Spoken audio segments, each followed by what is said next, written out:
Lentamente muore chi diventa schiavo dell'abitudine, ripetendo ogni giorno gli stessi percorsi. Chi non cambia la marcia, chi non rischia e chi non cambia colore dei vestiti.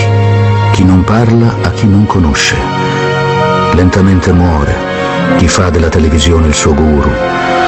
Lentamente muore chi evita una passione, chi preferisce il nero sul bianco o i puntini sulla I piuttosto che un insieme di emozioni, proprio quelle che fanno brillare gli occhi, quelle che fanno di uno sbadiglio un sorriso, quelle che fanno battere il cuore davanti all'errore e ai sentimenti.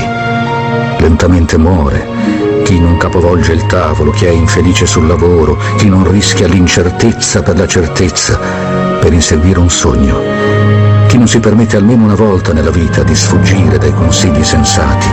Lentamente muore chi non viaggia, chi non fugge, chi non ascolta musica, chi non trova grazia in se stesso.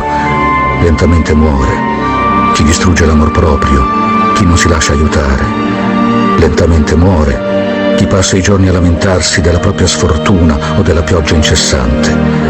Lentamente muore chi abbandona un progetto prima di iniziarlo, chi non fa domande sugli argomenti che non conosce.